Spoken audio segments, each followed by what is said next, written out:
Esto es Comadre, un podcast a favor y en contra de la maternidad. Ay, vamos a mirarnos otra vez.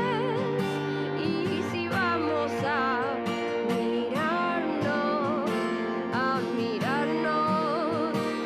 esta vez. En este episodio hablamos de familias queer. Hola, mi nombre es Franco Torchia, soy periodista, me especialicé en diversidad sexual y tengo una hija llamada Teresa que hoy tiene 15 años. Yo no sé, en efecto, desde qué momento me pronuncio gay. Sí sé que cuando Teresa nació, o mejor dicho, cuando mi hija estaba ya en camino y sabía que iba a estar más tarde o más temprano de este lado de las cosas, quise empezar a vivir con la mayor dosis de verdad posible.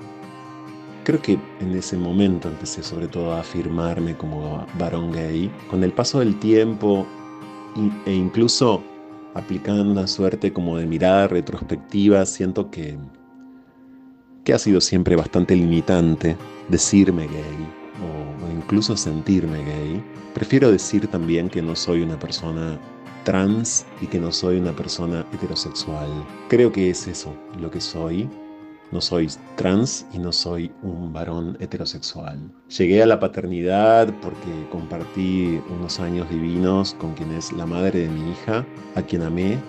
También amé antes a otra mujer. Amé fuertemente a dos mujeres y en esta segunda experiencia con la madre de mi hija, segunda experiencia prolongada de vida compartida con una mujer, bueno, en algún momento la paternidad y la maternidad asomaron como posibilidad. Los desafíos que encuentro son múltiples, son infinitos. Creo que el rol paterno de existir, creo que la función materna, si es que en efecto podemos denominarla así, son imposibles directamente. Es un lugar imposible, es una imaginación de hecho hiperexigente y torturante incluso, de la que solo resta poder correrse. Poder correrse es dificilísimo, a la vez es posible y es desde ya un ejercicio diario. Somos adultos y adultas que en la medida de nuestras posibilidades tenemos que ser responsables sobre menores de edad y esa responsabilidad obviamente atañe a un sinfín de dimensiones de la vida, de la subjetividad de esos menores, ¿no? Desde luego la dimensión material, también la afectiva, también la emocional, aquella de los cuidados y diría yo aquella también de la construcción de una memoria compartida, del juego, de las risas, del dolor como denominador común también es mucho y por suerte es productivo, muy productivo, ¿no? Como objetivo el de ser adulto responsable de alguien.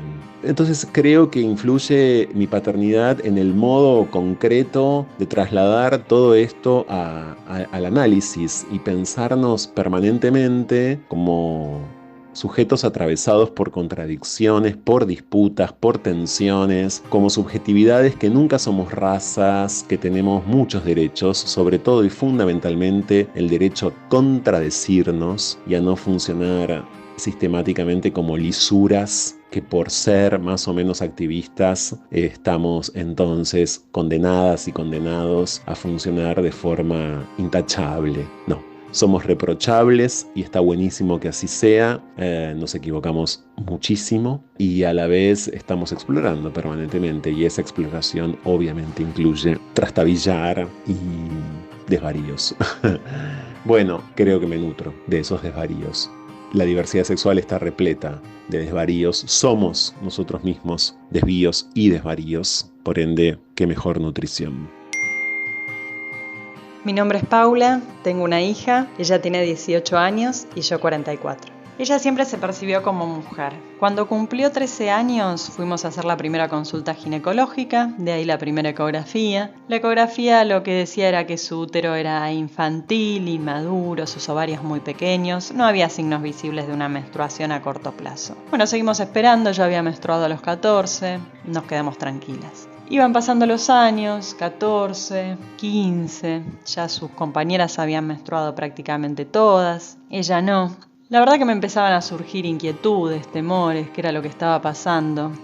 Seguimos haciendo ecografías a los 14, a los 15. Daban prácticamente las mismas medidas o hasta más pequeñas que la que habíamos hecho por primera vez. No había signos de que algo ahí estuviera madurando. Y la verdad que surgían muchos miedos, inquietudes, temores. La ginecóloga, después de ya creo que 3 ecografías, le mandó a hacer un estudio hormonal. Y en ese estudio la testosterona estaba muy alta. No correspondía con los valores de una mujer, sino con los de los hombres. Y ahí el médico dijo que íbamos a necesitar una resonancia porque él definitivamente no estaba viendo y no estaba encontrando un útero y unos ovarios con claridad. Recuerdo cada uno de esos momentos con mucha angustia, sobre todo por el desconocimiento que hay y por la falta de información. Y bueno, y finalmente hicimos esa resonancia que fue muy traumática, que duró creo que 3 horas, que también fue eterna, venía más gente para poder hacerla bien y que nos llevemos un diagnóstico claro. Y bueno, evidentemente había algo que estaba fuera de la regla o fuera de lo normal. Lo que nos dio finalmente un diagnóstico de qué era lo que estaba pasando fue el cariotipo. El cariotipo sería como el mapa genético que cuando nos dieron el resultado decía que ella es 46XY. Las mujeres somos 46XX y los hombres son 46XY. Finalmente ahí nos enteramos con sus 18, creo que ya tenía 18 años, que era una persona intersex. Vino el proceso de ir a una cirujana, de ir a una ginecóloga, porque lo que nos comentaron es que estas gónadas había que extraerlas, porque si no lo hacíamos se podía malignizar. Durante el proceso se apoyó en mí, lo que pasa que yo no tenía en quién apoyarme y yo estaba llena de preguntas, había mucha incertidumbre, mucha angustia, no sabía si estaba bien extraer esas gónadas, y digo gónadas porque no sabíamos si eran ovarios, testículos. Si bien yo venía teniendo información, hacía mucho tiempo que vengo interiorizándome acerca de estos temas porque me gusta, pero para mí fue un baldazo de agua fría y para ella también. Y la verdad que lo vivimos solas. Lo que más me acompañó fue, me acuerdo, un video que encontré en YouTube, que era un documental que había hecho una mujer que era exactamente todo lo que habíamos vivido nosotras y lo que estábamos viviendo. Entonces fue muy esclarecedor, trajo mucha luz sobre lo que estaba pasando y sobre todo me sirvió para compartirle a mi mamá, a mi papá, a mi hermana y a amigas qué era lo que estaba pasando, para que lo pudiéramos comprender. Y fue muy lindo y por eso yo entiendo que lo fundamental es que haya información. Porque aparte estoy convencida de que si hubiese habido información, si hubiésemos sabido esto desde el principio, posiblemente lo hubiésemos resuelto mucho más rápido y ella no hubiese tenido que atravesar todos los estudios invasivos que atravesó. Si tuviéramos en cuenta que hay un montón de posibilidades entre ser hombre y ser mujer, sería mucho más fácil para todas, para todos y para todes.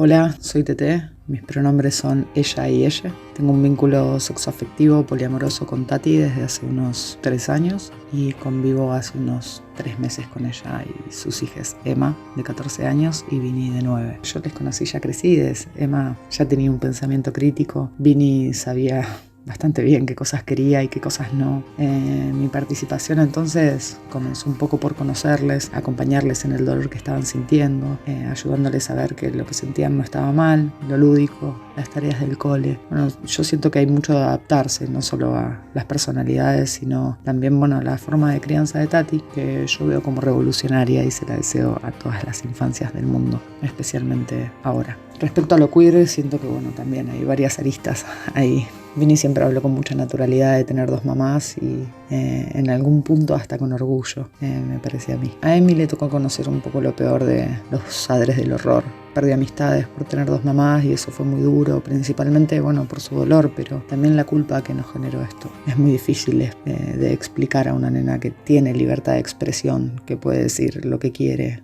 y es escuchada, en un aula donde, los demás no, donde quizás les adres son quienes determinan lo que está bien y lo que está mal. Yo soy muy feliz de participar de esto, porque de esta crianza, ¿no? Siento que Tati tiene una forma que realmente puede generar algo muy lindo en las infancias. Esto de que importe, ¿no?, lo que opinan sobre las cosas, que importe lo que quieren, lo que te están denunciando, lo que te están diciendo, que tenga un peso y que ellas lo sepan, me parece muy valioso. Me genera mucha alegría sentir que son 2 personitas que están creciendo con la libertad de ser quienes son, a pesar de que la sociedad siempre va a poner algunos frenos. De cualquier manera, siento que maternar es hermoso y desafiante a la vez. Muchas veces hay más de dejar el ego a un costado que otra cosa. Yo empecé a salir con Tati sabiendo que tenía 2 hijas, pero me fui enamorando de ellas de una forma paralela de Tati, o sea, como fue simplemente sucediendo en nuestros encuentros en algún jueguito, en ir a la plaza y ponernos a rodar en el pasto, y como que se fue armando muy por fuera de los planes de ellas o míos, y eso me parece que es muy lindo, eso me hace muy feliz. Ay, vamos a mirarnos otra vez. Y si vamos a mirarnos esta vez. Bueno, estamos grabando. Ya amo a nuestra invitada y todavía ni la presentamos, pero hemos sorteado un montón de desafíos y aquí estamos en un episodio que queríamos hacer en el mes del orgullo. No le definimos el nombre, pero seguramente ronde en torno a maternidades queer. Familias queer. A familias queer. ¿Y con qué invitades, por favor? Bueno, me voy a presentar yo para empezar. Mi nombre es Victoria Viola, me encuentran en Instagram como B de Viola y a Comadre como @comadrepodcast. Bueno, yo soy Maki, me encuentran en Instagram como @MakiAlvarezT. Y antes de darle la palabra a la invitada, nos gustaría tirar algunos anuncios parroquiales como los siguientes. 1, estamos con la membresía que sigue activa, que es un espacio hermoso para que la que quiera unirse y quiera pensar las maternidades con nosotras es más que bienvenida. Toda la información está en el link de nuestra bio. Y estamos lanzando un taller de crónicas de neonatología para todas esas madres o padres o personas que trabajan en neonatología o que sean parientes de alguien que vivió esa experiencia, que quieran poner en palabras lo que fue vivir eso. También la información está en el link de nuestra bio. ¿Algo más que me esté perdiendo? Que le den seguir en Spotify y que estamos en otras plataformas de podcast, porque nos escribieron muchas oyentes uruguayas con que Spotify se va de Uruguay y que dónde nos van a escuchar. Estamos en Podimo, estamos en Apple Podcast, estamos en Google Podcast, así que nos pueden escuchar en todas las plataformas. Si le dan seguir a nuestro podcast y lo califican, súper sirve y se enteran cuando se estrena un episodio. Bueno, dicho todo eso, ¿vos querés decir algo más? Un pequeño disclaimer antes de arrancar, y es que nosotras ya hemos hecho un episodio sobre maternidades diversas en el 2020, que fue hermoso el episodio, pero queríamos contar con la voz de una mujer lesbiana activista. Entonces, tener a esta invitada de honor es otro cantar, digamos. Nos parecía importante darle voz al activismo lésbico, así que vamos a dejar que ella se presente, pero quería hacer ese pequeño disclaimer para que sepan que hay otro episodio sobre este tema, pero este va a tener otro ángulo. Bueno, muchas gracias. Buenos días para mí. Muchas gracias, Maki y Victoria, por esta invitación. Yo me llamo María Luisa Peralta, soy activista lesbiana, vivo en Buenos Aires y milito en el movimiento LGTB desde el año 96. He pasado por distintos grupos, muchos, y me he ocupado de distintas cosas en el activismo, de la construcción de movimiento, de la visibilidad lésbica, de grupos de reflexión, de temas de salud, de cosas antirrepresivas. Hago archivo desde que empecé. estoy en colectivos de archivo y hace unos cuantos años me ocupo fuerte de las maternidades lésbicas, las familias LGTB, el acceso a tecnologías reproductivas, la cuestión legal, esas cosas. Así que muchísimas gracias por la invitación.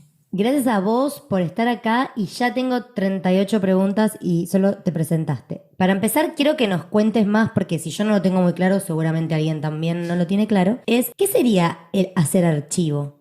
¿En qué consta ese trabajo? Bueno, la forma en que yo lo vengo haciendo, igual que otros compañeros, yo hago archivo del activismo.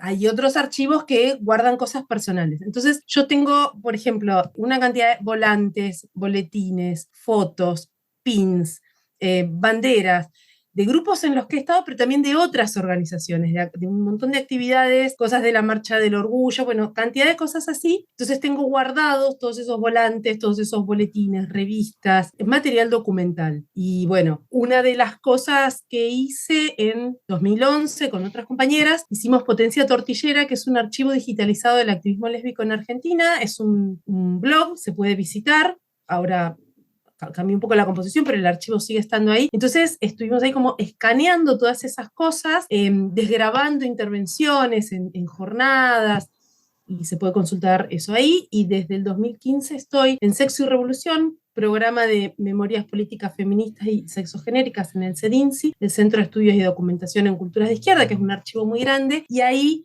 reunimos material documental. Sobre todo nos hemos ocupado de resguardar fondos de activistas que ya estaban grandes. Hay muchas cosas que se han perdido porque, bueno, porque a veces la gente murió y sus familias tiraron todo, porque la gente se mudó y tuvo que tirar cosas. Entonces, por ejemplo, está todo el archivo de viejos militantes del FLH, de Sara Torres, que es una de las feministas argentinas que más trayectoria ha tenido, y ellos a su vez también tienen fotos de sus organizaciones, revistas, boletines. Entonces podés reconstruir qué es lo que se fue haciendo, cómo se fueron dando las luchas, qué conceptos se manejaban, cuáles eran las discusiones, ¿no? Con quién se hacían alianzas. Bueno, ese tipo de cosas es lo que hacemos. Qué increíble, hace poco acabo de terminar le hicimos con Maki, pero bueno, Maki estaba en Gales, así que fui yo presencial a las charlas, una beca con la revista Anfibia, y estuve con una investigadora de CEDINSI, CEDINSI se dice, ¿no? Sí. Del mismo lugar que vos, pero que ella investiga todo lo que tiene que ver con narrativas de izquierda y discursos autoritarios, y bueno, yo no había escuchado nunca de este centro, y dije, qué espectáculo que haya gente que se ocupe de justamente guardar esta información. Y en ese mismo panel pasó algo que a mí me conmovió un montón. Había una persona que con inteligencia artificial había generado fotos de parejas queer del 1900. Porque como no hay registro, no sabes. Y las dejaron de fondo toda la charla como diapositivas, las fueron pasando. La emoción de ver, no sé, varones de la mano, pero vestidos como en el puerto, con esos pantalones Qué como lindo. bolsudos. Me parece una cosa súper creativa. Me gusta mucho esto que me contás. No, y me re emocionó porque dije, claro, ¿dónde están esas fotos? ¿Existirán? ¿Existen esas fotos de parejas queer de cuando recién empezó a aparecer el material fotográfico? Y justo, bueno, vos trajas ahí, qué loco. Y hay algo de registro, pero más que nada de otros países que tenían también más acceso técnico, ¿no? Entonces tenés algunas fotos europeas, norteamericanas, pero igual poco también, ¿no? Lo que se puede hacer ahora, ¿no? Con esto que es como, bueno, se recrea, no es real, pero ver mujeres con sus polleras, así como casi damas antiguas de la mano, como cosas que sí saben. Claro. Bueno, hermoso. Qué importante ese trabajo, por favor. Muy interesante. Y está en el mismo panel. Después está en YouTube todas las charlas que se dieron en el marco del Futuro Imperfecto, se llamó el festival, así que se pueden ver, quedaron colgadas en el canal de Anfibia. Bueno, y yendo a tu persona, vos sos activista lesbiana, sos madre. Sí. Sos pionera, porque nosotros tenemos un audio tuyo que ahora finalmente estamos acá con vos. Contanos un poco de eso, porque vos hablás, yo decía, ay, arrancó. Oh, sí, porque yo tengo un hijo que lo tuve en comaternidad. Mi hijo tiene 17, cumplió este año 17, nació en 2006. Y bueno, eso fue muy anterior a logros legales que tuvimos años después. Entonces, esos años, bueno, fueron un poco difíciles en ese sentido. Yo lo tuve por inseminación artificial, me embaracé yo. Yo tenía muchas ganas de embarazarme, así que para mí fue una experiencia como muy linda. muy corta en un punto, es como yo quería seguir embarazada un tiempo más. Dijo nadie nunca, sos la primera persona. Me encanta. Esto ya se termina, ¿viste? Es como, no, lo disfruté un montón. No es que no haya tenido complicaciones, porque sí, tuve complicaciones de hipertensión gestacional, bla, pero igual yo lo disfruté mucho. Entonces era como, bueno. Que no se termine. Pero pregunta, antes de llegar al embarazo, Sí. cuando ustedes decidieron, vos y tu pareja en ese momento, Sí. arrancar este viaje de la maternidad, ¿cómo diseñaron el plan? Porque no estaba la ley de fertilización asistida, No, la no ley de matrimonio estaba. igualitario tampoco, o sea, ¿cómo No, fue? no, no, por eso. Era un poco un desierto en términos legales y era muy difícil en términos económicos. Yo ya estaba en el activismo lésbico y venía coordinando grupos, estaba en contacto con muchas lesbianas. Algunas eran activistas y otras no, otras participaban de nuestras actividades, pero eran muchas. Entonces, lo que sucedía era que nos pasábamos la información entre nosotras, digamos. Yo las primeras que conocí, que tuvieron chicos en comaternidad, fue en 2000 y 2001. O sea, fueron las dos primeras parejas que conocí. O sea, nos damos cuenta que para cuando sale la ley de fertilidad, ya había muchos años de lesbianas teniendo chiques, porque en el contexto argentino, lo que no está prohibido está permitido. Y no había nada que prohibiera que una mujer soltera y lesbiana accediera a la fertilización. Lo que necesitabas era encontrar un médico, una médica dispuesto a atenderte. Y ahí es el mercado, un poco como, bueno, esto era dinero, y es que sí, la verdad es que sí. Muchos empezaron a darse cuenta que ahí había todo un sector de clientas que, bueno, que para ellos, en un punto, algunos médicos te decían que les resultábamos como clientas fáciles, y claro, en el sentido de que muchas veces las personas heterosexuales que llegaban a los médicos de fertilidad venían con una carga, ¿viste? De frustración, de dificultad, una carga a veces más pesada, ¿no? Lo digo con absoluta empatía de, bueno, la dificultad de eso. Y a veces estos médicos encontraban pacientes lesbianas que tenían 30 años, que iban, porque eran lesbianas, que a lo mejor no tenían ninguna dificultad de fertilidad, que en pocas inseminaciones quedabas. Entonces, para ellos era como fácil. Algunos médicos realmente tenían posiciones más allá del dinero, como estaban bien, y otros era como, bueno, esto se cobra, ¿entendés? Pero nos pasábamos eso, los datos de con quién podías ir, quién no te trataba mal, quién no era lesbofóbico. Yo fui con un médico que me pasaron una de estas parejas, que fue un tipo con el que fuimos muchísimas de las lesbianas de Buenos Aires, y no solo de Buenos Aires en esos años, porque un tipo que no era nada lesbofóbico, y es interesante porque él había hecho buena parte de su formación en Estados Unidos, donde ya tenían muchos años, justamente por esto de la diferencia de acceso a las tecnologías. Digo, los países ricos tuvieron acceso a tecnologías reproductivas 20 años antes que los países más pobres como los nuestros, ¿no? Entonces tenías ya una enorme cantidad de gente LGTB que había hecho sus familias utilizando reproducción asistida. Entonces era más habitual.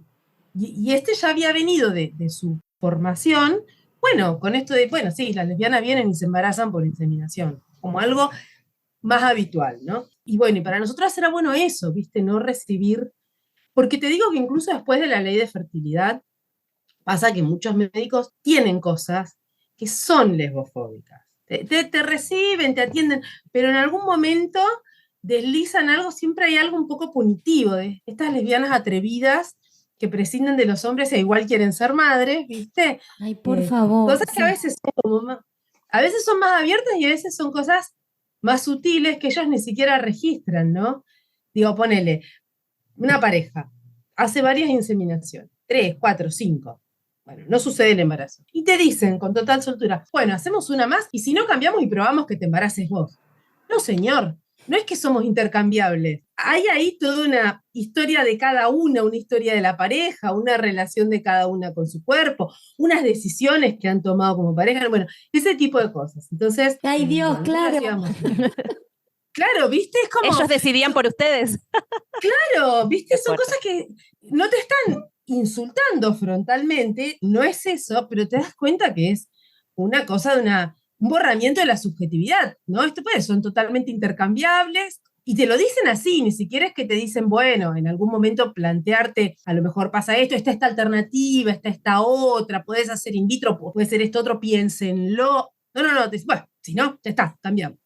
No, No, un poco de calma ahí. Así que bueno, nada, para nosotras era como ese contexto difícil. Yo hacía muchos años ya que quería embarazarme, que quería tener una hija, ya tenía esa inquietud con la pareja anterior a la pareja con quien finalmente tuvimos nuestro hijo. Cuando empecé a estar con ella tiene 10 años menos que yo, era chica en ese momento, no lo había pensado tanto, era más algo como que yo tenía como un deseo muy fuerte, y dijo, bueno, sí, me gusta este plan, bueno, hagámoslo.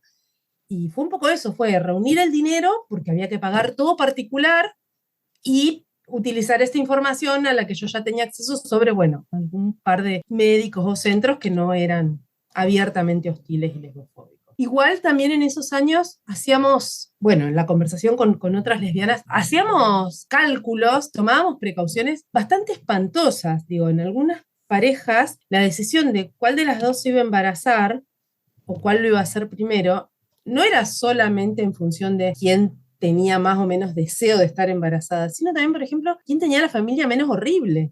Porque decías, bueno, vamos a tener una hija que legalmente va a ser hija solo de quien lo vaya a gestar. Si le pasa algo a ella, ¿qué va a pasar con la familia de la otra? ¿Va a querer llevarse al chico, a la chica? ¿Qué? Ese tipo de cosas teníamos que pensar. O quién tenía un trabajo registrado con obra social y entonces le iban a cubrir todos los gastos de embarazo y parto, y quién no, porque tampoco te podías dar cobertura médica, ¿no? Claro, la ausencia de amparo de la ley terminaba haciendo que tengan que pensar en un montón de variables que una pareja heterosexual ni se plantea. No, y cosas horribles, porque hay cosas que, ponele, pensás en temas de edad. Es una pareja donde las dos tienen ganas de embarazarse y una tiene 8 años más que la otra. Así, bueno, va a empezar la que es más grande. Ok, te puede llevar cierta conversación que a veces puede ser más fluida, a veces puede ser más trabada, pero es como algo que no es horrible, que es como un dato así. Pero esto de tener que estar pensando que si te morís le van a quitar el hijo a tu pareja es muy horrible, ¿viste? Entonces estás encarando el embarazo pensando en ese tipo de situaciones también. Eso es muy tremendo, ¿viste? Es que la hostilidad era otra, digamos. Esto Total. fue 20 años atrás, ¿no? Sí. Claro, sí. es otra sociedad. Hemos avanzado en materia de derechos del colectivo LGTBQI, pero todavía me parece que, bueno, especialmente ahora estamos ¿Cómo lo lees igual? Eso me interesa Claro. saber. Porque estamos claros que en materia de derechos el país ha avanzado. O sea, están las leyes que las podemos ver. que lo Pero comprueban, sí. en el entorno, en la gente que vos conocés, en tus investigaciones, la lesbofobia, estas problemáticas de las familias, por fuera de lo que es el amparo de la ley, ¿cómo ves que está hoy en día? Y hay un poco de todo. Ha habido cambio en el pensamiento social, pero hay cosas que siguen estando ahí. El pensamiento biologicista, por ejemplo, es una cosa extremadamente arraigada que cuesta muchísimo desandar. Uf, Entonces, incluso gente que va a ser más o menos amable, amorosa incluso con nuestras familias, con nuestras parejas, bla, igual piensan que es más madre y es realmente más madre la que se embarazó que la otra. Hay algo ahí que traen las maternidades lésbicas sobre traer las comaternidades, digamos, de traer dos maternidades simultáneas, igualmente plenas, ¿no? Igualmente válidas, independientemente del nexo biológico, porque una tiene y la otra no, que para nosotras funciona, y que por eso además dimos discusiones para tener unas leyes que reflejaran eso, pero un montón de gente igual eso no lo piensa así, no lo entiende así, no lo vive así, ¿entendés? Y aparecen tratos diferenciales. O sea, a mí me ha pasado, por ejemplo, teniendo a mi hijo ya grande, no los primeros meses donde la gente se está acostumbrando, o sea, el chico con 14 años, ¿entendés? Y que amigues, e incluso parte de la familia, amigues y amigues LGTB, que irme de viaje, que me dijeran, ¿y tu hijo con quién quedó? ¿Cómo con quién quedó? Con otra madre, ¿para qué tiene dos? ¿No? Siempre el juicio sobre las madres, que ya sabemos que es siempre tremendo. Ah, ¿te vas? ¿Con Mala quién madre, queda? abandonás a tu hijo. no zafás ¿Tu ni hijo con habiendo quién dos. queda? Claro. Bueno, con la otra madre, ¿entendés? Qué Y además fuerte. esto, o sea, con un chico ya grande, ya todo el mundo tuvo muchos años para habituarse a esta situación. No con un pibito de 3 meses recién nacido que la gente le está pensando.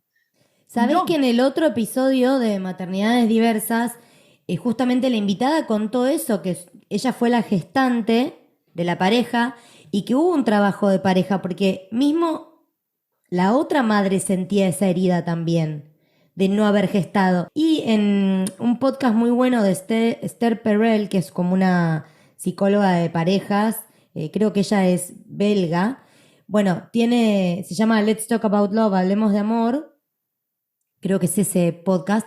Bueno, ella siempre habla de temas de pareja y hay un episodio de ¿cómo le decís? Comaternidad. Comaternidad, perdón, comarentalidad, ya estaba inventando una palabra.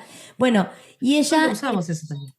Bueno, y en el episodio habla de esto que me pareció muy interesante, que fue que la madre que no había gestado sentía muchos celos, en este episodio puntual, sentía muchos celos del vínculo que se había armado entre la gestante y la hija. Ujú. Yo dije, como puede pasar en muchos episodios que lo cubrimos, en parejas heterosexuales donde el padre se siente excluido de la diada porque no está lactando, porque un montón de Ujú, situaciones. ujú, O sea, ¿esto es algo que se ha dado o se da? ¿Te suena?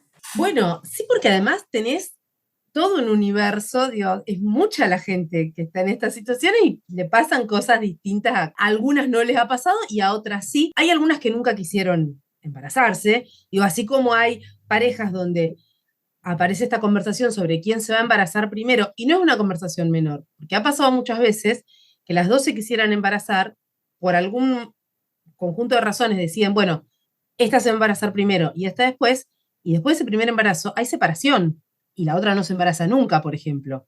Eso también pasa, ¿entendés? Esas son situaciones delicadas, eso ha pasado. Otras veces no es así, otras veces en una pareja una se quiere embarazar y la otra no, y no necesariamente tampoco en un eje de más masculinidad o más feminidad.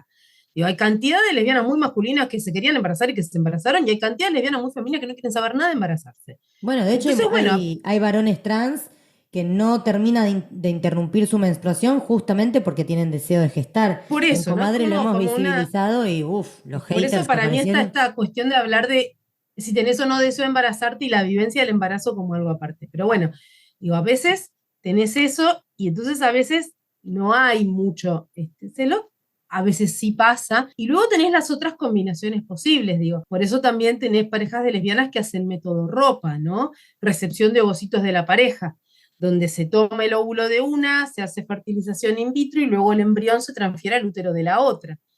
Y entonces las dos sienten que tienen ahí algún tipo de relación biológica con ese hijo, ¿no? Hay gente a la que le da igual, digo, y hay gente que necesita eso. Y después también una puede gestar y ambas pueden amamantar, o puede amamantar la otra. Sí, yo fui una ¿no? consultora Interesante. de lactancia que trabajaba con parejas de lesbianas para estimular la lactancia de la que no había gestado. Me pareció muy zarpado. Y me dijo que con estimulación, digo, con paciencia y dedicación, es algo que se puede lograr. Te hago una Sí, porque eso pregunta. también se ha hecho antes con madres adoptivas, que han Claro. adoptado bebés chiquitos y estimular para que pudieran lactar, sí.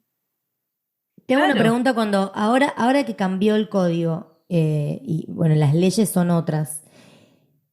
Vos podés inscribir a un niño como hijo de la gestante y de la pareja, pero entiendo que, por ejemplo, lo hablamos en otro episodio, Macuni, Marta Dillon, Albertina Carri y Alejandro Ross, Sí. les tres, Sí, ¿se tiene, anotaron? Sí. es el primer Sí. niño que tiene triple filiación, Furio, el hijo de los tres, ¿verdad? Pero hay muchos ahora. Ahora Sí. hay varios. ¿Cómo es? Sí. Contame cómo es.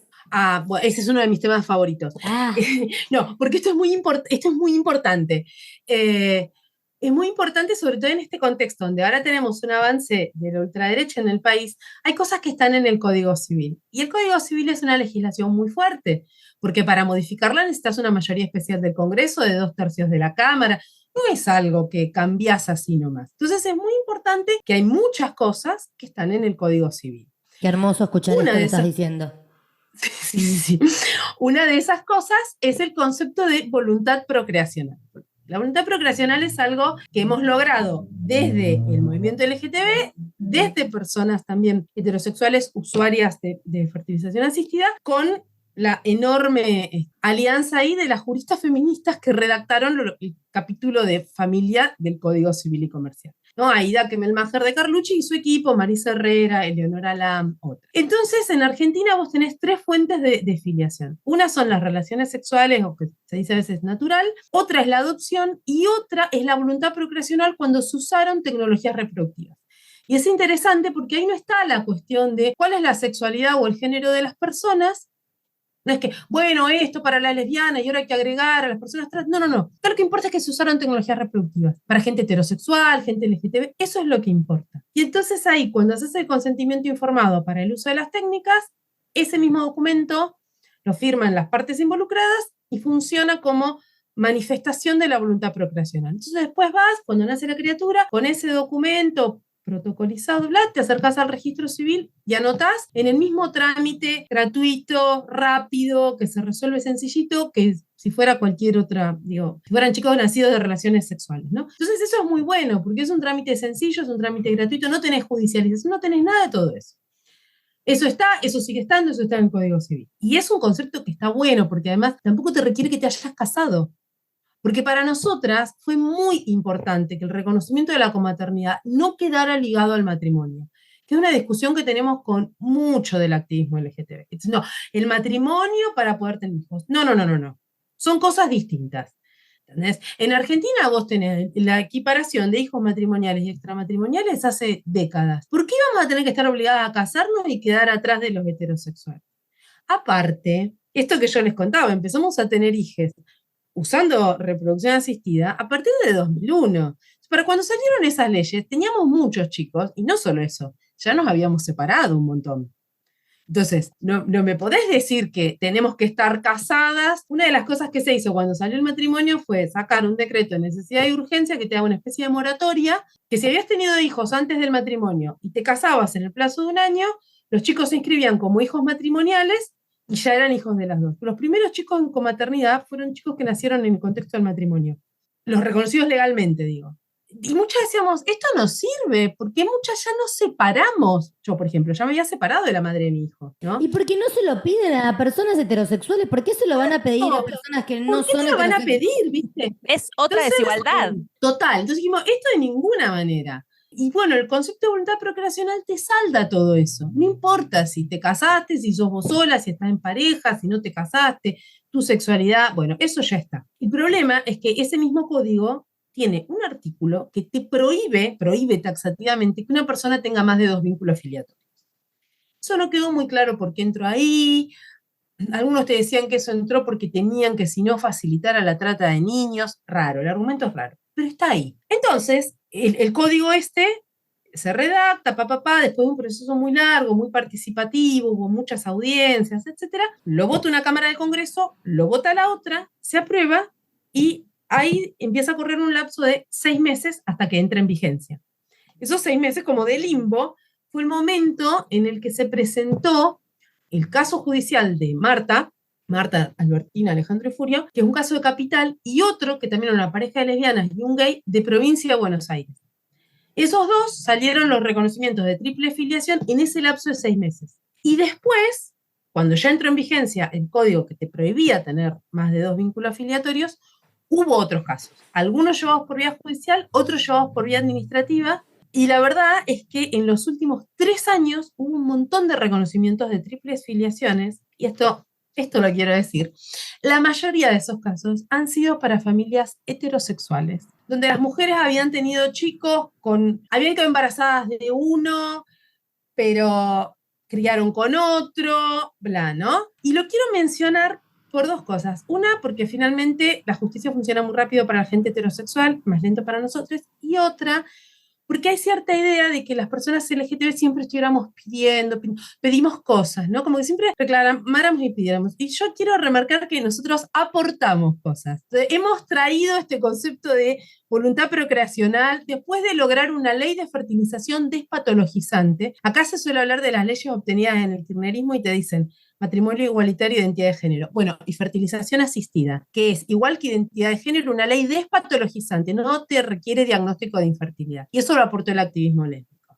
Porque claro, la gente heterosexual que se movía por eso era gente que tenía temas de fertilidad, hubo un diálogo ahí, entonces trajimos esto, una ley despatologizante, el concepto de voluntad procreacional y esto, también aportamos el reconocimiento legal de más de 2 vínculos filiatorios. Ahora tenés sentencias que dicen, bueno, el interés superior de esta niña es que se reconozca a su mamá y a los 2 hombres que son sus padres. Uno por cuestión biológica, el otro porque es el padre que le está muy Es bien. Digo, esos enorme. chicos bananos, yo me alegro mucho, Claro. pero Es que hicieron el trabajo que después benefició a las familias heterosexuales también, Sí, con lo cual sí, está sí. buenísimo que lo marques para que, ¿no?, se reconozca. Sí, Pero hay algo que no generamos un cambio entiendo. social que no es sectorizado, es abierto y beneficia a la sociedad en general. Eso es Exacto. importante. Me gusta mucho todo esto que traes. Hay algo que no me queda claro. Finalmente, lo de triple filiación, ¿lo podés hacer con la misma facilidad que haces todo lo demás? ¿O cada... No, no lo podés hacer, no lo sigue podés siendo más hacer con la sencillo misma. para No. unos que otros? Pero yo creo que cada vez el trámite es más rápido y por eso a veces se resuelve por vía administrativa y no judicial, porque muchos de los fallos, de hecho, han dicho que ese artículo del código es inconstitucional, que marca discriminaciones.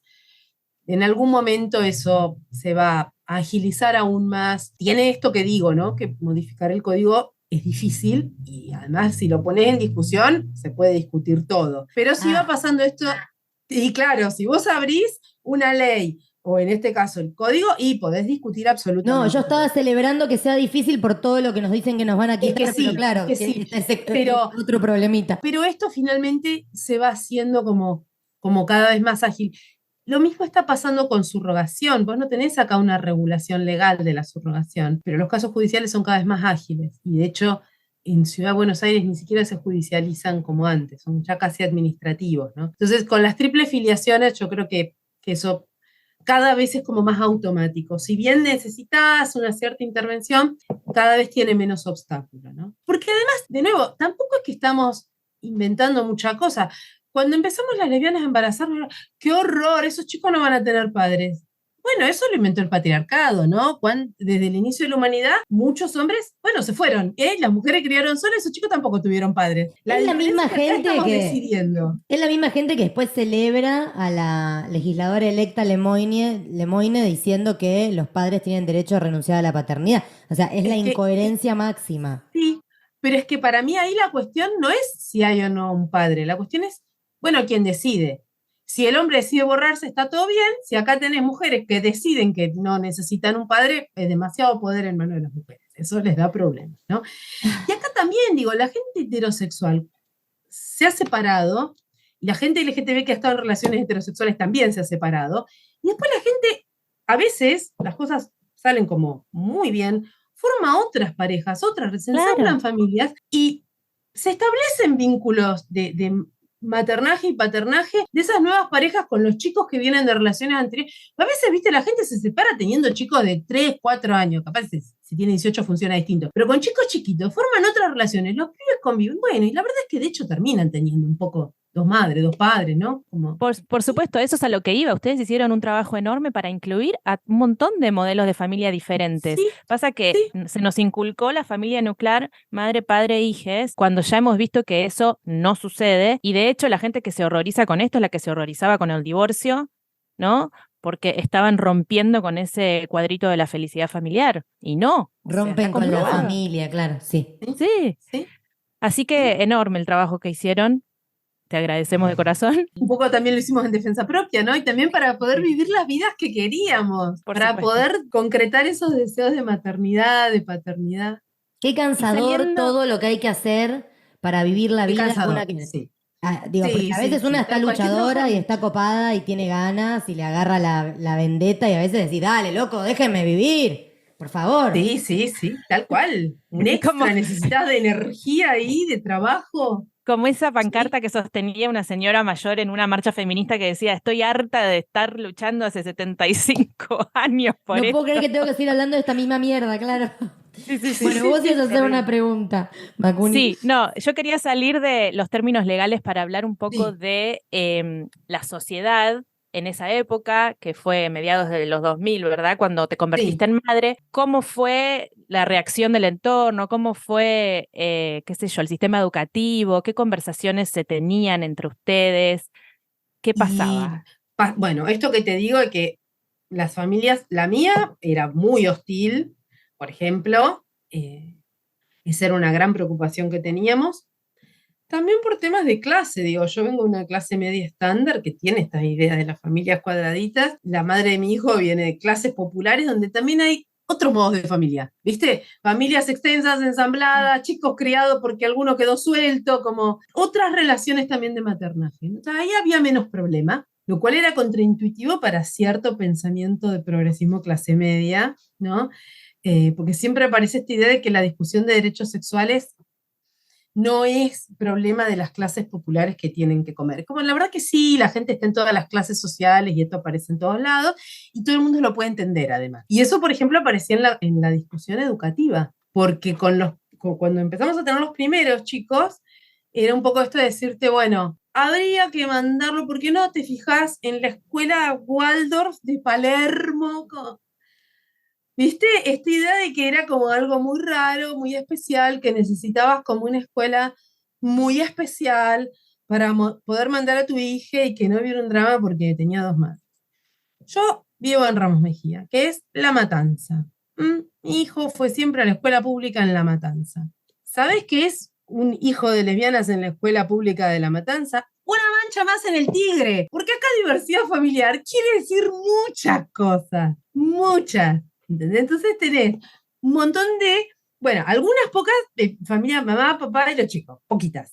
Otras familias ensambladas, gente que se separó y formó otras parejas. Un montón de madres criando solas, madres criando con sus madres, o sea, muchos chicos a cargo de las abuelas, chicos a cargo de sus abuelas y abuelos directamente, sin madre o padre porque les han pasado cosas, desde presos a muertos. Chicos donde la persona que se vincula con la institución escolar es el hermano o la hermana mayor, que es la persona que está criando. Situaciones difíciles donde hay judicialización y los padres están impedidos de contacto, ¿no? Bueno, tenés todo. Entonces, diversidad familiar acá es eso. Y de hecho, las escuelas a las que iba mi hijo, públicas de La Matanza, no te mandaban la notita diciendo papis, mandaban la notita diciendo familia.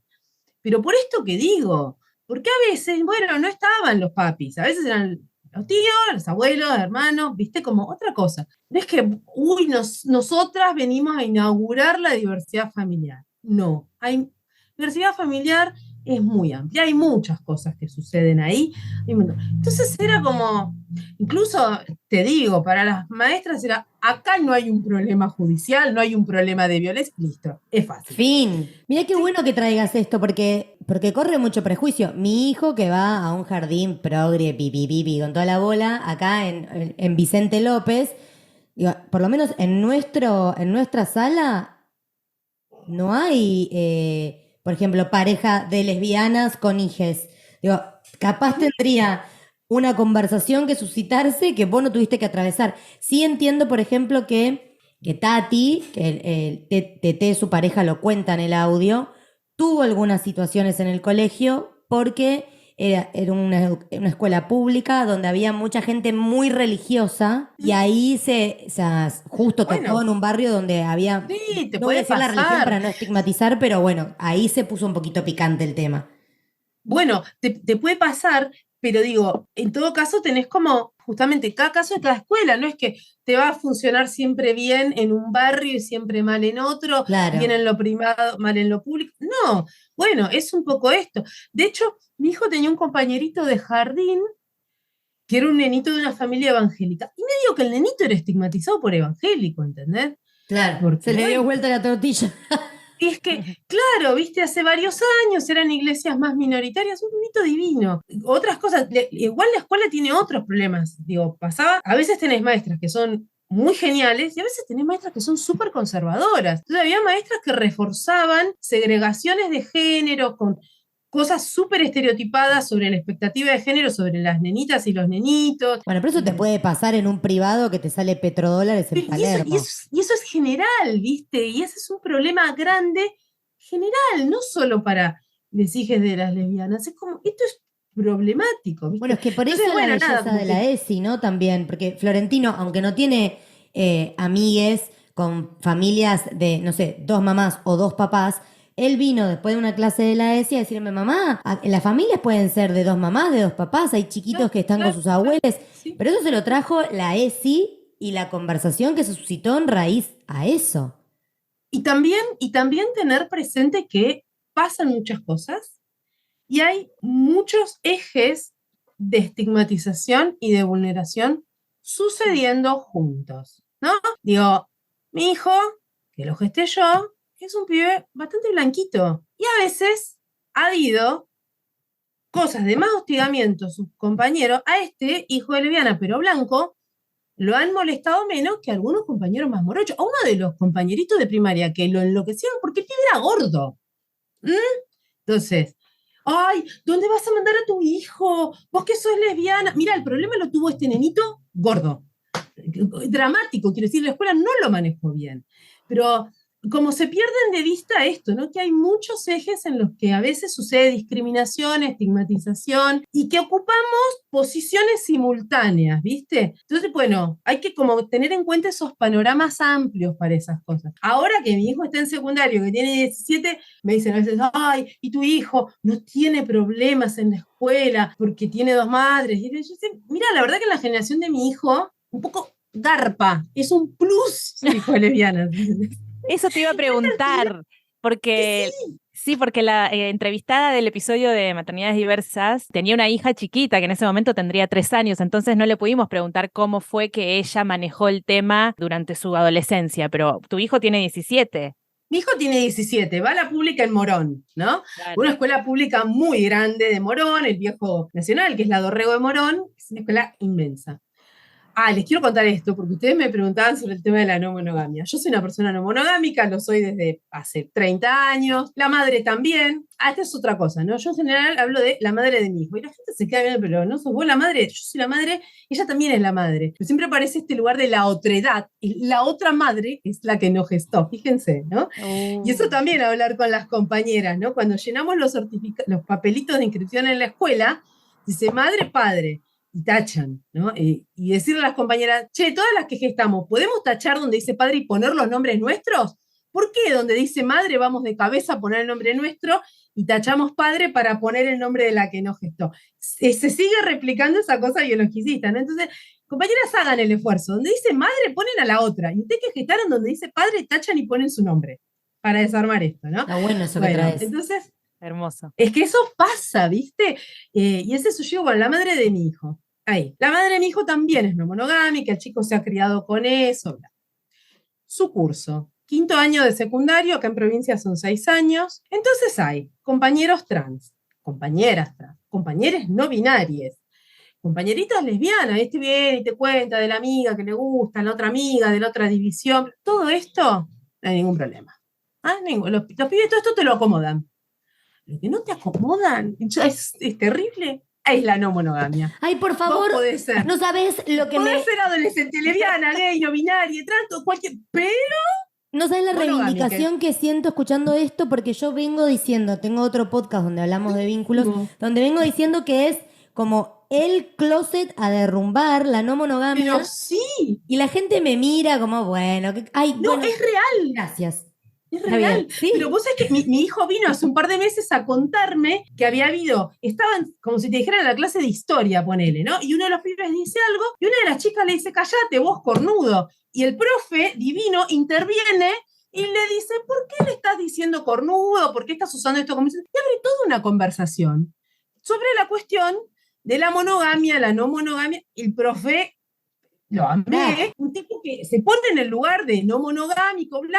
Van llamando, entra la preceptora a tomar lista, el profe le involucra en la conversación, después a otra preceptora, y en un momento salen al pasillo y convocan a 2 profes más. Cuestión que había como 5 o 6 adultos que notablemente estaban sosteniendo la cuestión de la no monogamia, de las relaciones abiertas, desmitificando toda esta cosa de la exclusividad y la infidelidad. Me sorprendió gratamente eso, porque no esperaba tanto. Pero bueno, se ve que hay gente que ha vivido la vida y que le han pasado cosas. Y mi hijo me contaba que todo el curso, todos los pibitos adolescentes, sostenían una cosa recontra monogámica, fuerte. Y esto que les digo, ¿entendés? A mi hijo ahí como tiene 2 madres, bla, y tenés eso, las chicas no binarias, los chicos trans, eso no hay problema, pero todo el mundo viene encolumnadito en la cosa monogámica. Terrible. Claro, bueno, ahí está tu lucha también. Es parte de, ¿no? Bueno, por eso te digo, este chico se crió viendo eso, las 2 madres con situaciones no monogámicas, ¿entendés? Claro, tu hijo es como que debe tener una cabeza de avanzada, porque Igual, vivirlo igual es un pibito monogámico, ¿eh? No te creas. te va a salir Para algún lado contador también el chico heterosexual y monogámico, ya me veo. Mi hijo es re heterosexual, pero muy metrosexual. Él te sale arregladísimo. 2 horas preparándose para ir a la escuela, que el perfume, que la crema, que el adorno, que la combinación de la ropa. Ay, amo, porque derriba todos los mitos, ¿viste? Las bestialidades que se escuchaban en la televisión en los 90. Mirta Legrand entrevistando a Dios. Piazza, diciéndole, vas a tener hijo. Y era como, ¿de dónde salen todas las personas gays? ¿De parejas heterosexuales o gente enclosetada? Digo, ¿cómo funciona el cerebro de las personas? Ay, sí, cómo se reproducen esos discursos del mal. Me hace acordar al personaje de Sex Education, que tiene 2 madres lesbianas y él también es re metrosexual. Ahora no me sale el Ay, nombre. ¿cómo? No me lo acuerdo. Es Qué el linda personaje serie. popular, sí. Bueno, pero sabes que vos Eh. me estás diciendo esto y conecto porque Tati la traigo porque su pareja estuvo invitada, pero además es mi terapeuta. Ella no le gusta que ella terapeuta. Hacemos acompañamiento de pareja con ella y me cuenta que su casa es la casa de como de la libertad. Es donde muchos chiques caen vestidos como varones, como estipula, digamos, la sociedad, y ahí estaba haciendo comillas, pero nadie nos ve, y ahí se Claro. peinan, se ponen un topsito, se maquillan, como que es la casa buena onda donde todos y todas quieren ir a dormir porque es donde se puede ser. Expresar, claro. Sí. Bueno, qué bien, qué bien. Tu casa debe ser igual, María Luisa. Es que sí, pero vos sabés que ahí es muy tremendo. Me pasa, el entorno es complicadísimo. Cuando mi hijo era chico, lo que me pasó con el entorno LGTB, con el entorno feminista, es que había una cosa bastante hostil con las maternidades nuestras. Nosotras no recibimos mucho apoyo, las lesbianas madres, en esos años, y mucho feminismo. Digo, a mí, viejas militantes lesbianas feministas me han visto embarazada y me han dicho, la verdad que estás embarazada. Tanto luchamos contra la maternidad para que ahora ustedes quieran venir a embarazarse. No era que luchábamos contra los mandatos patriarcales. Yo no luchaba contra la maternidad. Como para muchas es importante. Así. Sí, porque el feminismo le dio la espalda a la maternidad mucho tiempo. Sí, Bueno, por eso la dándosela, reproducción asistida siento. no la Dándosela. pelearon. Ellas la consideraban encarnizamiento terapéutico. Por eso digo, eran las organizaciones de personas heterosexuales con temas de fertilidad que además estaban buscando que se lo cubriera la obra social porque era carísimo, y después las lesbianas. Dialogamos, sacamos una ley buenísima, pero ahí el feminismo no intervino. Pero bueno, no teníamos ahí mucho apoyo. Esos eran los últimos años del movimiento piquetero. La madre de mi hijo militaba en el movimiento piquetero. Las piqueteras, sí. De nuevo traigo la cuestión de clase con las piqueteras, que estaban acostumbradas a criar a los pibes, a hacerse cargo, a la vida. Bueno, sí, listo, uno más, ¿entendés? Era como muy fácil. Ahí sí hubo un apoyo. Y ahora lo que me pasa con el entorno es que el entorno LGTBI feminista tiene esta idea, esta expectativa de que los hijos nuestros tienen que ser chicos queer, chicos LGTB, chicos no binarios. Como, bueno, puede pasar y puede no pasar. ¿Cómo ¿no? que Hay forzarles una idea. forzarles la identidad? Sí, hay una idea de una libertad que se respeta, en tanto la libertad te corra para el mismo lado que la gente tiene la expectativa, ¿viste? Entonces, digo, a mí me ha pasado hablar de mi hijo y que me dijeran, uy, ¿y qué salió mal? Uy, bueno, pero todavía es chico, por ahí a lo mejor después cambia. Es como, para mí es muy violento escuchar Y eso. pero es los mismos discursos que se decían antes con que alguien Lo que nos decían, claro, se digo, defina gay. mi mamá, cuando mi mamá supo que yo era lesbiana, mi mamá me dijo que hicimos mal. Entonces, que ahora haya gente y es que ese era el discurso que recibíamos nosotras. Como lesbianas éramos hijas falladas. Las Vos te personas pronunciaste LGTBI lesbiana en los 90, ¿no? Claro. Sí, yo salí del closet en el 93, 94. Y además era pleno momento de la crisis del VIH-Sida, así que había un estigma reforzado ahí. Claro, porque acá fue en esos años, ¿viste? En algunos otros lugares fue en los 80, pero acá estalló fuerte en los 90. Y era muchísimo estigma. Y era este el discurso. Nosotros siempre fuimos, las personas LGTB, fuimos les hijes no deseados. Nadie imaginó tener un hijo con un futuro LGTB, ¿entendés? Nadie lo quería. Y era esto. Bueno, los padres diciéndote que hicimos mal. Entonces ahora que yo hable de mi hijo y me digan, bueno, ya va a cambiar, o bueno, ¿qué pasó? O escucho gente heterosexual que ha sido recuadrada, que dice, bueno, yo hice las cosas bien porque mi hijo es trans. No, mirá, la verdad que no, la verdad que la identidad de género y la sexualidad de la gente no depende de madres y padres. De nuevo, la existencia de las personas LGTB te lo demuestra, porque nuestros padres hicieron todo, todo, todo para que fuéramos cis heterosexuales. Y sin embargo, acá estamos, ¿no? Y es como, bueno, la gente es lo que es, y tenés que aspirar a que cada quien pueda vivir con la mayor libertad y el menor sufrimiento posible, eso que es, ¿no? Para mí es muy tremendo eso. Entonces, claro, es esto. La verdad que sí, mi hijo es un chico heterosexual, masculino, no es no binario, como una expresión de género Monogámico. tradicional, pero no es en absoluto un tipo machista, que Eso esto es es lo lo que importa. importante. ¿Cuáles son las cuestiones de valores, entendés? No es un tipo misógino, no es un tipo, está acostumbrado a estar rodeado de mujeres y de chicas que son sus pares. De hecho, su grupo de amigas son 5 chicas, y él, ¿entendés? Y es como, Amo. y él está muy cómodo con eso, porque está habituado a esa situación. Siempre ha estado ahí. Porque además, claro, yo soy militante, la madre también es militante, militante de partido político. Entonces el pobre pibe se ha morfado 1.000.000 de horas de reuniones, marchas, y estaban las otras pobres niñas víctimas de esa misma situación que socializaban, pero fuera de estas pautas de la escuela, que muchas veces imponen la cosa de género. Entonces, en esos espacios, esas chicas, esos chicos tuvieron una socialización muy par, muy otra.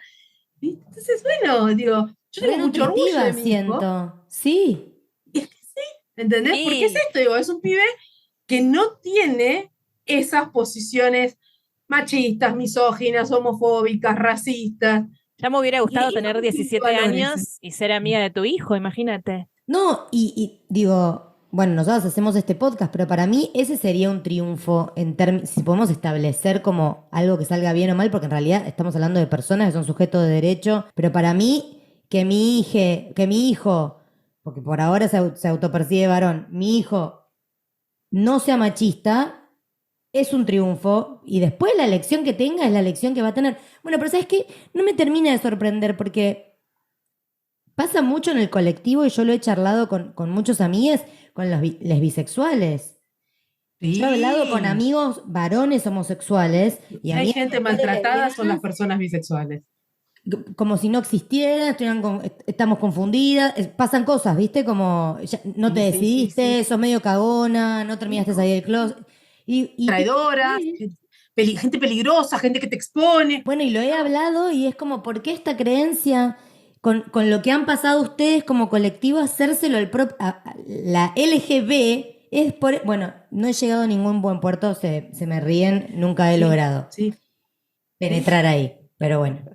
No, es tremendo, es tremendo. Pero bueno, hay algo ahí que además a mí no me sorprende esto porque afortunadamente soy activista. El activismo es una cosa muy buena, te da muchas herramientas. Y a mí me permitió acceder justamente a una cantidad de publicaciones y revistas y discusiones activistas también de otros lugares del mundo, ¿no? Entonces, esto que yo decía, que hay una cosa un poco asincrónica en algunos procesos en distintos países que tienen que ver con el acceso a tecnologías, con cuestiones de países ricos y no tan ricos, bueno, en esto de que las yanquis, las inglesas, las españolas accedían a esto antes, empezaron a tener los problemas antes. Entonces, algunos de estos problemas yo ya había visto, las parejas que se separaban y la madre gestante decía, la otra no es madre, la otra no tiene ningún derecho. Acá también pasó, ¿eh? Antes de poder anotar los chicos con 2 madres, pasó, hubo muchas que apartaron a la otra, ¿viste? Y de nuevo, esto también, de la expectativa de cómo debían ser. Entonces era la sociedad heterosexual que está esperando que críes chicos y heterosexuales para demostrar que sos lesbiana, pero igual podés ser buena madre, y el entorno LGTB que está esperando que críes chicos que sean LGTB para demostrar que no sos un agente del patriarcado, ¿no? O sea Por que favor, déjanos vivir, a las no. madres se las presiona en todos lados, veo. En todos Esto, lados. ¿Sí? La madre siempre hace las cosas mal. No importa lo que hagas, siempre igual te van a jugar, te van a castigar, te van a poner ahí en duda, No siempre. importa Y dónde parece que además vivas. los chicos fueran trofeos, ¿viste? Sí, Como sí, sí. la vida de mi hijo no es el panfleto de nadie. Si ustedes tienen otra expectativa, hagan lo que sea con sus vidas. ay, me parece muy buena frase, la vida del hijo no es el panfleto de nadie. Tengo una pregunta. Actualmente, como madre no monogámica, lesbiana, activista, ¿qué lucha sentís vos que es la que ahora, además de la ultraderecha, ¿no es cierto? Que estamos todos, que no podemos pegar un ojo, es la que más te desvela en términos de derechos o conquistas a lograr?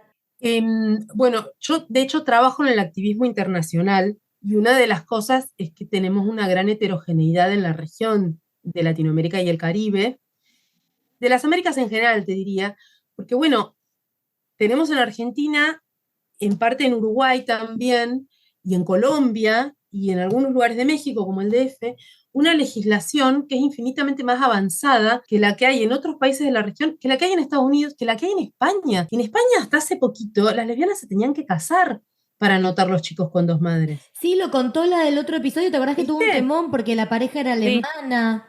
sí, lo Bueno, contó Yamila. bueno, entonces que nosotros hayamos logrado cosas como el concepto de voluntad procreacional que te evitan tener que casarte, y yo lo menciono porque siempre aparece una mirada un poco colonial, un poco subestimadora, de que América Latina sería un lugar hipermachista, que estamos siempre atrasados en relación al, entre comillas, primer mundo. Bueno, no, la verdad que en Estados Unidos las no gestantes tienen que adoptar a su propio hijo, algo que nosotros nos negamos a hacer, o esto de que las españolas tuvieran que casarse, es como, tenemos otra legislación. Bueno, lo mismo con ¿viste? la ley de identidad. La ley de identidad de género Con la ley argentina de es modelo, identidad, ¿o no? ¿viste? Y tenés diferencias entre los países. Esto que digo, México es un país realmente muy federal, entonces la legislación de cada estado dentro de México es distinta. Entonces hay cosas que en el DF son posibles que en otros estados no, pero ahí lo son y en algunos otros estados también. Colombia tiene un sistema distinto, con una corte constitucional, que hay muchas cosas que funcionan por sentencias antes de leyes, tienen un montón de cosas ahí. Hace 2 meses quizás salió un fallo de la Corte Constitucional colombiana garantizando las licencias por embarazo y parto para los hombres transgestantes, por ejemplo, ¿no? Claro. Ese tipo de cosas. Maravilloso.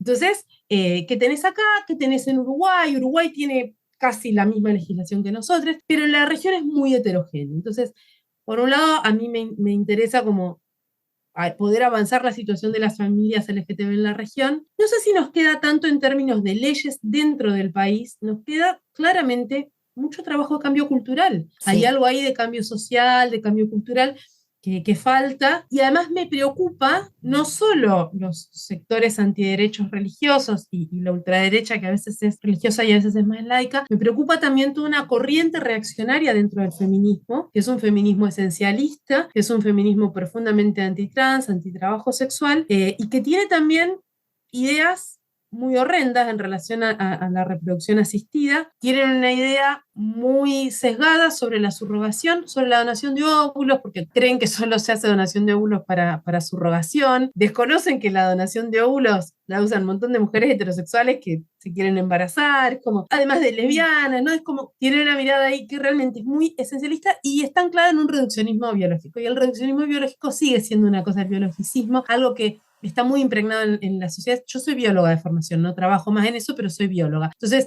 el reduccionismo biológico, el determinismo biológico son cosas que me preocupan mucho, tienen mucho anclaje social. Necesitamos como seguir trabajando en eso. El feminismo reaccionario esencialista es muy preocupante. Terminan muchas veces teniendo posiciones que confluyen con las de la derecha. Son bravas, ¿eh? Nosotros hemos hecho un posteo sobre ¿Viste? lactancia humana y yo estuve un Uh, día con un rifle disparando a haters y en un momento dije, voy a descansar porque Y vamos, puedo con todas. vamos a decir de nuevo lo que comentamos hace un rato. Ese feminismo que fue tan hostil con la maternidad. Ahora ponen el gritito en el cielo porque hablamos, ¿no? En términos más amplios. ¿Cómo hay la maternidad de las mujeres? Che, pero ustedes Cuando se decían nos otra invisibilizaba, cosa. claro, es que eso, se nos terrible. invisibilizaba como madres y ahora saltan a decir que invisibilizamos a las mujeres y es como, ay, Sí, sí, sí. Ha pasado con la discusión sobre aborto, sobre menstruación. Entonces, nos queda ahí como hacer esos desacoples que a veces sí son todavía cuestiones legales que hay que seguir como garantizando, pero mucho es cambio cultural, ¿no? Cambio social ahí. Eso es un montón. Yo tengo una pregunta más que creo que puede ser como para terminar. Ya nos contaste lo que te inquieta, que me parece importantísimo que lo nombres, pero también me gustaría saber, que es algo que te preguntamos cuando te mandamos las preguntas para el audio, ¿cómo nutre o nutrió tu maternidad a tu activismo, a tu militancia? Para mí fue una cosa que quedó totalmente imbricada, porque creo que en parte, si yo pude ser una lesbiana madre en 2006, fue porque estaba en el activismo y entonces tenía acceso a la información y ya tenía además decíamos mucho con la madre de mi hijo, teníamos mucha confianza en los movimientos, ¿no? Durante 5 años yo fui la única madre legal de mi hijo, hasta que finalmente hubo un amparo colectivo antes que salieran otras cuestiones legales, porque bueno, esos chicos ya habían nacido antes de las leyes, entonces ahí se rectificaron las partidas y quedamos las dos reconocidas legalmente como madres. Y decíamos, bueno, si a mí me pasa algo, pensábamos que mi familia podía querer quedarse con nuestro hijo y apartarla a ella, pero confiábamos en que siendo militantes de los movimientos, que los movimientos iban a activar, ¿no? Entonces, esa confianza en la potencia de los movimientos sociales, que es lo que hace cambio social. Entonces, sí, eso para mí fue también el contexto en el cual yo desarrollé mi maternidad, con esa confianza y haciendo ese cambio social, ¿no? Y después, bueno, significó también que esto que les decía, yo trabajaba otros temas que no los abandoné, como la cuestión antirrepresiva, ahora antipunitiva, la cuestión del archivo, temas de salud, pero pasé a dedicar un montón de mi esfuerzo militante a los temas de maternidad, familias, acceso a las tecnologías, reforma legal, dar información a otras, dar las discusiones, esto, ¿no? Sobre, bueno, qué pasa con por qué una es considerada más madre que la otra. Yo escribo mucho sobre eso, he escrito varios artículos, a veces para diarios, a veces para libros, como hacer esa cosa de poner la cara, de hablar, de llevar la discusión, que no es solo en términos de, ay, el derecho, sí, el derecho es importante, pero está toda esta otra cuestión cultural también que hay que modificar. Entonces, también influyó en eso, como toda una gran parte de mi activismo, mi energía, mi pensamiento fue volcada a estas cuestiones, ¿no? Así que ahí, muy retroalimentándose una cosa con la otra. Qué hermoso escucharte, porque además de que sos muy clara, tenés como una alegría para comunicar todo como es muy esperanzador, muy inspirador. Muchísimas gracias por este espacio. No, por favor. Es que el activismo, si no tenés esperanza, sos activista porque tenés una confianza y una esperanza en que podés lograr el cambio social, en que vale la pena intentarlo, en que algo se va a hacer. Es verdad. Y además también, digo, estar en la cosa colectiva, estar en el hacer, y te da esa alegría. Es muy difícil muchas veces soportar estando en aislamiento. Es difícil porque todo es más duro, ¿no? Entonces sí, integrarse, circular, estar en los movimientos, bueno, te aporta también eso. Claro, es una red, como verdadera red para sostenerse, no es una metáfora o una cosa que se dice. Hermoso, hermoso. Gracias por tanta Bueno, luz. chicas, muchas gracias por la invitación. Un placer conversar No, con ustedes. un honor tenerte acá. Ahora va a pasar esto, que queda grabado. Nosotros ahora vamos a hablar un poco de libros y películas y material, pero eso forma parte de la tribu, comadre, de la membresía, que no queda accesible como el episodio para todos. La gente que quiera enterarse de los libros, discos, películas, cosas que hablemos, se pueden sumar a nuestra tribu. Y las que no, muchas gracias por haber llegado hasta el final del episodio.